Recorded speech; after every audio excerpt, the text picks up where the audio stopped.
Hey guys, welcome to another video. In today's video, I'll be doing a movie wrap-up for all the movies that I watched in the month of November in 2021. This is coming to you a little bit late, but I still wanted to do it. So without further ado, these are all of the movies and shows that I watched in the month of November. So I'm just gonna start off with all the movies that I watched because I only finished one show in November. So the very first movie that I watched in the month of November was The Last Duel. This is a Ridley Scott movie that kind of flew under the radar, if I'm not gonna lie. It blows my mind because it's a Ridley Scott movie. I honestly feel like this one got done dirty is what I'm saying. I didn't hear a lot of people talking about it, and I didn't even know that this movie was coming out until I randomly came across the trailer. It is a historical epic. It makes me a little sad that historical epics aren't as popular these days, and hence why I don't think there was a lot of marketing for it and therefore wasn't hyped up online and nobody went and watched it, which makes me so sad because I'm a huge fan of Ridley Scott. Aside from it being directed by Ridley Scott, I thought that this was a very compelling watch. The story is set in 1386 France, I believe. It's based on a true story, and we're basically following King Charles VI. His knight and his squire is in a bit of a dispute where one of the men is saying that his wife was raped by the king's knight. And we've got quite the cast for this too. We've got Matt Damon, we've got Adam Driver, we've got, what's his name, Ben Affleck, and also new to me actress Jodie Comer. And I hear that she's an amazing actress, and I still gotta watch that show. I forget what it's called. Oh gosh, Killing Eve, and I still need to start that show. I thought that the acting was superb in this. I thought the story itself was very compelling. This movie does this really interesting layout in terms of linear storytelling. It's not very linear. It kind of tells the story in 3 parts, and each from the perspective of one of the core characters that is involved in this dispute. Basically, the king is saying that you guys just need to duel it out, and whoever wins this duel will kind of win this court case. I don't even know if I should say it's a court case, but you know, basically it's like medieval court case. It does this really interesting thing where you see the story from these 3 characters' perspectives and how each of them kind of misconstrues what is being implied and therefore has their own kind of warped opinion of what went on during this incident. And it was very interesting to see how each of the characters experience these events. It's just horrifying and quite the commentary on rape culture. Very interesting, very tense, even though it's a medieval drama. Not a lot of action, even though the trailer for it made it seem like it's gonna be this historical epic battle story, and it's really contained, self-contained in this one story where it's about these 3 characters who are intertwined in events that just lead them downhill, and it's quite a tragic story. If anything, of course, I felt the most for Jodie Comer's character, Margaret de Cruz. So it's a very intense storyline, very confronting things that happen. It's also surprisingly very violent. Well, I will say that I'm not surprised at the violence, but it is very violent, especially towards the end. I just thought that this was an amazing watch. Even though I ended up giving it a 3.5 stars out of 5, I still thought that this movie was a really intense watch, and I would highly recommend it. It's hard times in the Middle Ages, what women have to deal with, and also like the whole political hierarchy thing is just so annoying. Man, we still deal with this sort of stuff. Aside from the acting and the storytelling, I thought the visuals were amazing. The cinematography is beautiful and the costuming is very on point. It's, I think, the second movie I watched post-lockdown at the time, and it was just really nice to go back to the theaters. The only problem I really had with it was the repetitive nature of going back in time and then re-looking at events from another person's point of view and how they experienced those events. I definitely feel like they could have done it in a way that would have been a little bit more interesting or less tiresome. Because it does it 3 times, it feels like the story is like progressing and then it goes back,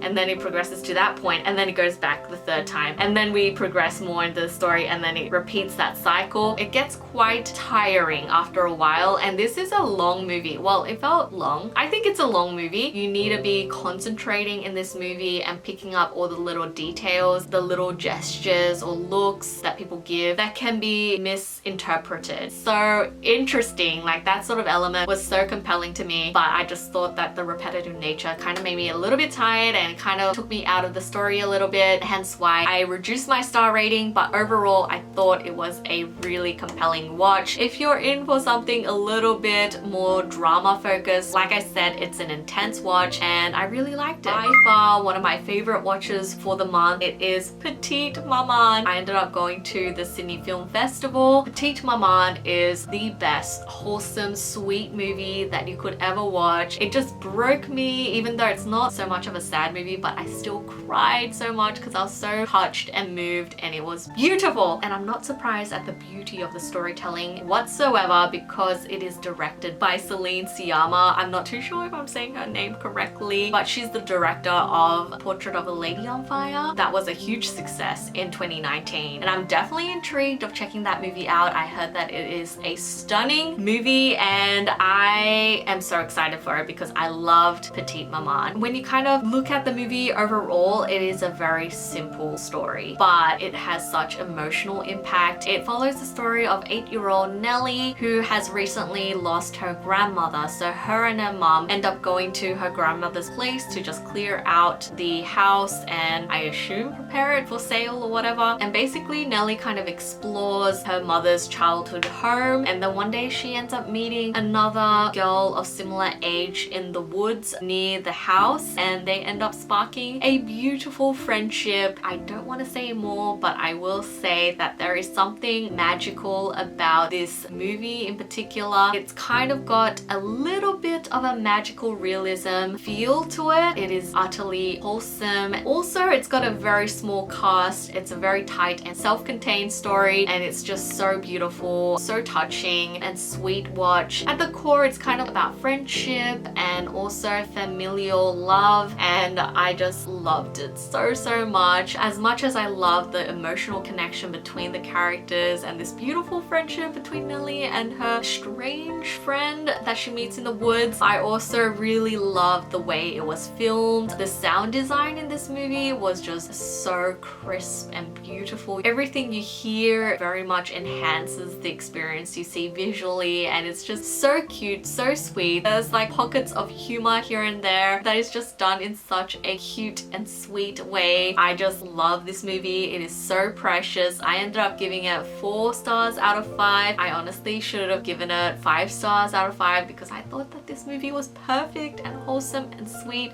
and I loved it. It made me feel so happy inside, and I would 100% recommend it if you're feeling a little blue. This is a movie that will just make you so happy. It's got that mother and daughter relationship going on and also friendship, and it's just beautiful. I can't rave enough about this movie. I think everyone should just give it a go, have a watch. 100% recommend it. Loved it so much. I'm so glad I ended up watching it because this one was a random pick. I knew nothing about it. I just went into it because I knew the director. I heard about her, so I just went into it blind and was utterly moved and just swept away by the story. It was beautiful. We're gonna move on before I just like gush on about it. I really want to do a movie review on Petite Maman because I loved it so much. It just meant so much to me. Yes, I teared up and cried at the end because it was so stunning. We're gonna move on.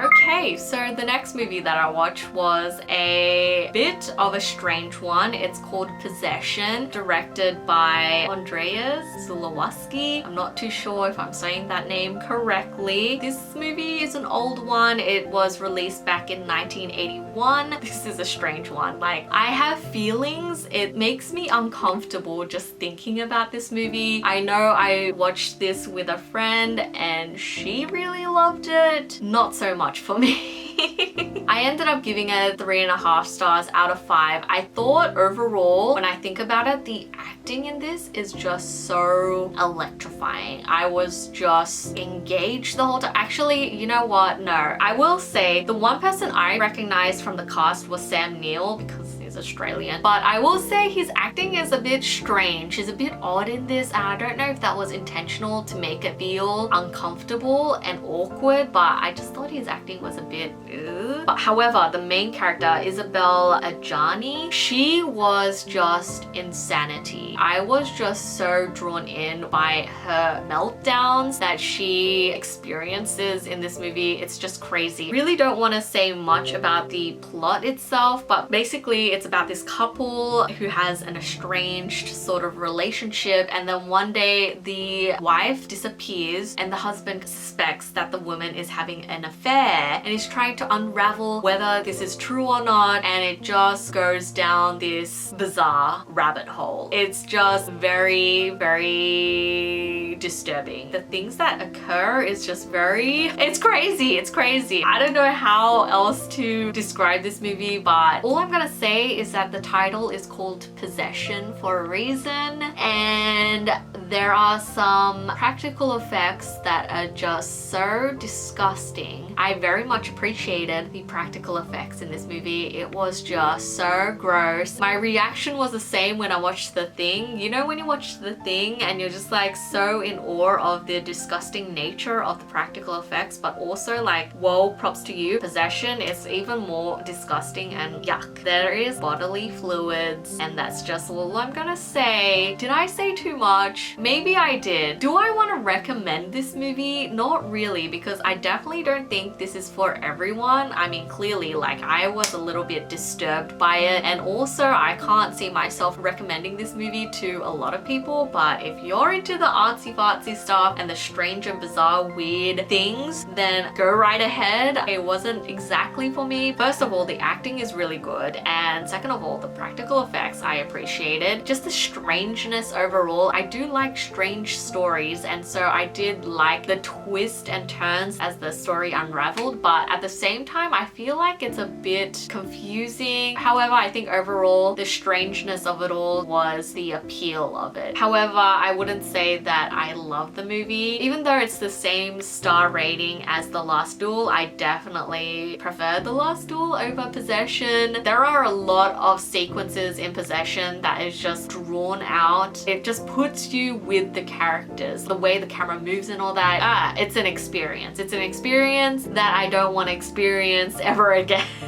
It's a strange movie. I'm glad that I watched it, but at the same time, I'm not gonna forgive my friend that made me watch this with her. I was highly disturbed by it. I am rather curious about this Polish director because it seems like his imagination is a bit bizarre, and I don't know if I want to delve back into one of his films, but it did pique my interest, so there is that. I'm just gonna move on to the next movie that I watched because I don't want to linger on Possession, because it is a strange ass movie that I don't want to think about ever again, even though there are elements that I very much appreciate. The next movie that I watched is a Wes Anderson movie. I ended up watching it at the Sydney Film Festival again, and it is of course The French Dispatch. As much as I love Wes Anderson, and there are a lot of elements that I very much loved in this movie, I was overall a little bit disappointed by it because it's not by any means my favorite Wes Anderson movie that I've seen. However, he's one of my favorite directors that I love and respect and appreciate, and I'm always excited for any of his movies that come out now because I'm a fan. The French Dispatch definitely has that artistic Wes Anderson flair, just looks very aesthetic. It does look very theatrical. There's a lot of that Wes Anderson witty and quirky humor. However, the story isn't exactly linear. Basically, The French Dispatch is set in France and it's following this newspaper publishing company, and they're just reading out articles or like talking about articles, and then we go into the stories of each of these articles and they play out like a little short film, but of course it is all in the same world or like this town, what's going on in this town, I think, and they're all kind of patched together, and then it kind of wraps up at the end how it opens with the newspaper company. So it kind of is cohesive in a way, but it's kind of a series of short stories that is related together because they're all articles in in this same published newspaper. But I don't want to get into a lot of the details about each of the stories. Of course, there's an ensemble cast as per usual with a lot of Wes Anderson movies. I only really enjoyed maybe 2 of the stories or articles, but I will say that Wes Anderson did experiment with a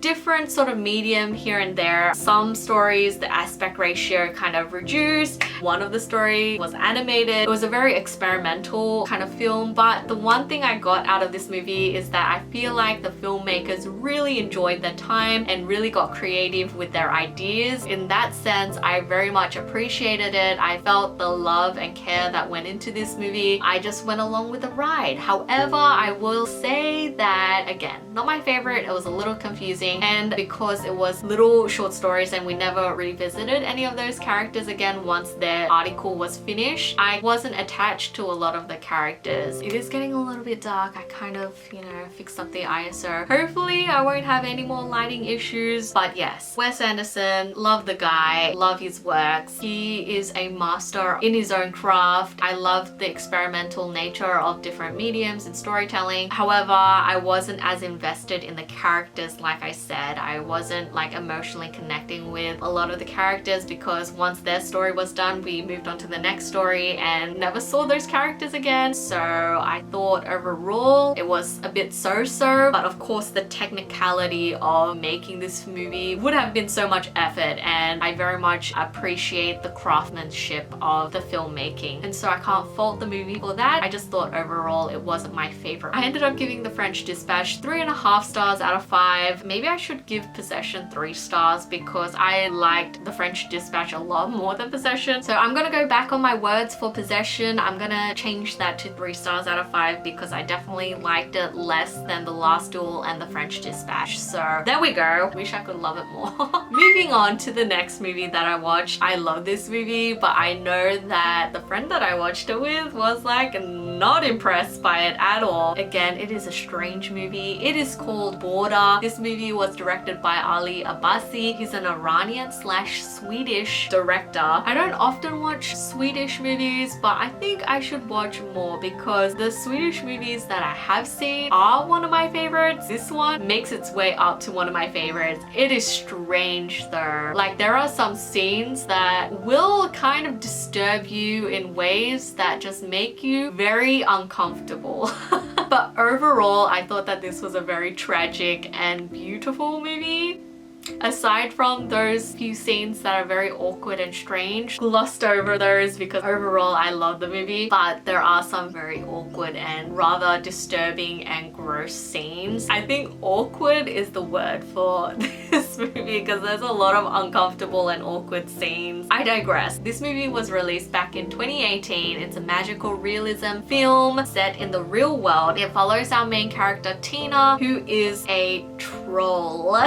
However, this isn't like a monstrous troll. She does look rather human. Like there's something a bit strange about the look of her. Of course, they put like prosthetics on her to make her look a little bit more troll-like. But she exists in our world and she's a border patrol guard. Like she's lived her life thinking that she's a human. She has this sense for people who are hiding something. She uses that ability for her kind of border patrol duties, and she's able to kind of sniff out if people are smuggling in things and know that they're guilty of doing something bad. She can sniff it out, and hence why she's very effective as a border patrol officer. It has that Scandinavian folklore element that is inserted into the modern day world, and I love that sort of stuff. If anything, I love magical realism. I love folklore and creatures that get inserted into the modern day world in a very compelling and realistic angle. Even though you're dealing with bloody trolls and changelings and whatnot, it gets pretty intense at certain moments, and there is emotional impact for sure. Basically, she ends up one day coming across someone that is very much like her, and she can't sniff out anything from this other troll, and then off begins their sort of relationship. Like I said, it goes to some strange and unusual territories. Overall, I think the movie is just stunning. It's filmed beautifully. I think just like Scandinavian movies, you know, the cinematography is always on point. I love folklore-y things. The whole magical realism element is just something that I really love. The creature designs, like the prosthetics and stuff, is just very impressive. This may not be for everyone. It is very strange, and some of the things that they go into is very, yeah, I would say disturbing. With Border, there's something a little bit wholesome but tragic about it, and there was sort of that emotional connection that I had with Tina that really kept me engaged throughout the story, that helped me empathize with the character. I would highly recommend it if you want a bit of a strange time. There's something about foreign films that just go the extra mile and just show you things that you just wouldn't see in Hollywood. Yes, it's very like confronting, but overall it was tragic in its own sense, but also very beautifully filmed. There was a lot of heart to it, but also a sense of loneliness that I could very much relate to, not gonna lie. I ended up giving it 4 stars out of 5 on Letterboxd, and I gave it a heart because it's one of my favorite watches of the month, as well as Petite Maman. I gave that one a heart as well. Love that movie. How disappointing. The last movie that I watched in the month of November was Venom, Let There Be Carnage. I mean, I wasn't expecting much. It's definitely self-aware, is a bit campy, and just, you know, a little bit awkward in its humor. I just thought that it might have been a little bit better, considering that the director is Andy Serkis. I love Andy Serkis. I was most definitely disappointed. I didn't really like it. I thought that the humor was awkward. It was very childish. Yeah, the humor didn't land with me. I think the overall story was very cheesy and just over the top. Not that I went into this movie with high expectations, but I kind of had a bit more of a high expectation than the first one because Andy Serkis was the director. Anyway, this movie did come out in 2021. It's basically following, again, Eddie Brock as a reporter. He's obviously got Venom, the symbiote, with him. He ends up interviewing a serial killer, and one thing leads to another, and he accidentally infects the serial killer as well, and then he becomes Carnage, who is another symbiote, and they basically duel it out. I found it very awkward, over the top, and just boring, dare I say. I ended up giving this movie 2 stars out of 5. Definitely a disappointment, but obviously I didn't go into this movie with much of a high expectation anyway. I just thought I would have a fun time, but it ended up being an awkward time, and I just, yeah, it didn't land well with me. All I can say is that I appreciate that some movies can be very self-aware and they just have a fun time being very campy. I do appreciate when films do that. It's just that the humor, I think if the humor landed with me, and if I really liked the humor and it just had more witty banter and stuff like that, I think I would have gotten along with it. It's just that the humor didn't land for me. It just felt very childish, and I just would not recommend this movie. I was curious about it. I did do a trailer reaction for it. I was relatively excited because of Andy Serkis, as I mentioned. Sad times because I expected more from it. We're gonna move on to the next thing that I finished, which was a show. I finally finished Lucifer season 5. I kind of stopped watching it for a while, and then I heard that season 5 was the last season, so I ended up just trying to binge it all and just get it out of the way. I overall thought that Lucifer was a fun series. I just thought that it would be a lot better because I heard once Netflix took over the show, like it got a lot more better, but overall I still think that it was kind of a little bit awkward and cheesy, but I still had fun with it. I think the whole investigation thing worked like as a crime show, but I also liked the heaven and hell like mythology that was intertwined with the story throughout the series. The show itself had a lot of quirky elements. I think season 5 is a little bit of a letdown. I'm not that impressed with season 5. I think season 4 was probably my favorite season because the stakes were high and like things just went down. It was intense. I'm kind of glad that the show is over. I'm glad that they didn't draw it out even longer because I don't know how much they could do with the series. I think it kind of lost its momentum towards the end anyway. I think I'll give the series as a whole maybe 3.5 stars out of 5. I think I had fun with it, but it's not like one of my favorite series ever. Overall, not as impressive as I had hoped it to be. But yes, I ended up finishing Lucifer and not that impressed by it. Those were my November watches. I hope you guys enjoyed. Have you seen any of these movies? If anything from this video, I would very much recommend Petite Maman and Border, but Border's a bit strange, but Petite Maman I think will be generally one that I could recommend to all of you guys. But yes, I hope you guys enjoyed this wrap up. Have you guys watched any of these movies? Let me know in the comments down below. Again, I hope you guys are all staying safe and sound, and I will see you in my next video. Bye!